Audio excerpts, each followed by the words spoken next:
Hi, welcome to the Wareham Free Library's online book talk.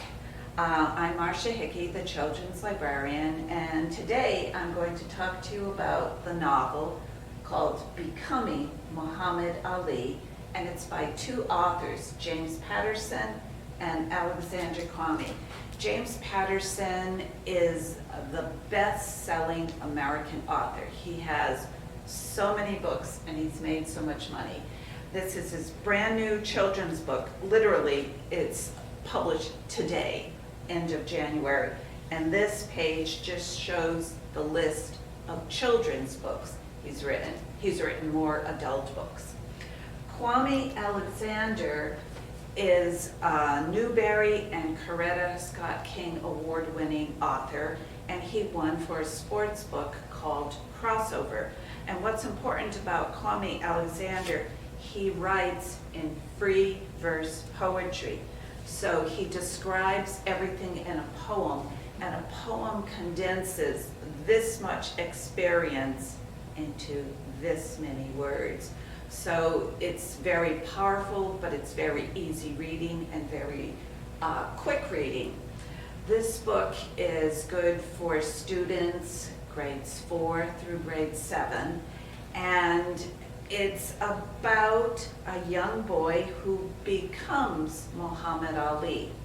Muhammad Ali is a very, very famous boxer from the 60s, I would say. He won a gold medal in boxing in the 1960s Olympics, and then went on to play professionally, and he was the greatest. But on the illustration on the front cover, he's wearing a white shirt and the boxing tape, and he's got his fist up, and it says Cassius Clay. That was the name he was born with. This book is all based on true experiences, but it's done in a fictionalized way, and it shows how he grows up and he changes his name.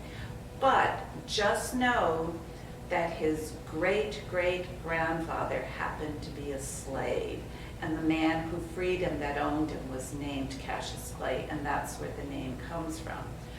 By the time Cassius was born in the 1940s, but he's growing up in the 50s, it's a time of segregation and great protests when blacks, the word segregation means separate. Blacks weren't allowed to do the same things whites were. They had separate schools, separate water fountains, and this is just a short part of the book where he talks about the other side.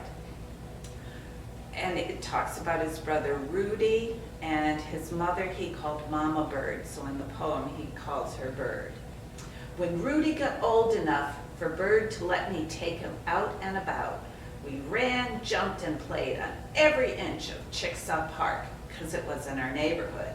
But we'd never been to Fontaine Ferry Park, even though it had amusement rides, and even though it was right next to our neighborhood. We were going to go to Fontaine and dare anybody to stop us. We told Mama we were walking over to Granddaddy Herman's to help him chop some wood, which was true. But first, we were gonna cross the line and go have some fun at Fontaine Park. The whites only sign met us at the fence outside the park, and the two police officers with Colt .45 pistols made sure we stayed there. So even though it was almost his neighborhood, they could smell the popcorn, hear the roller coasters, they could not go to that park because they were blacks. So the book shows it's in rounds, which were named after boxing rounds. And growing up, he was not a good student, but he was very good athletically. And boxing was a huge sport in those times. Huge, huge, huge. And Cassius always knew he was going to be great and he was going to be important. And he felt sports was going to be the way that was going to do that. So this shows how his family and friends helped him grow up and affected him. It shows about the injustice he experienced all through his life. Even when he became a good boxer, he was still held back because he was black. The book ends when he turns 22, and let me read you just a piece of the book where it's the James Patterson part, where it's a short chapter. They're usually only about 5 pages long. With all his success, Cassius never stopped thinking about unfairness and injustice, the way black people were looked down on in Louisville and everywhere he traveled.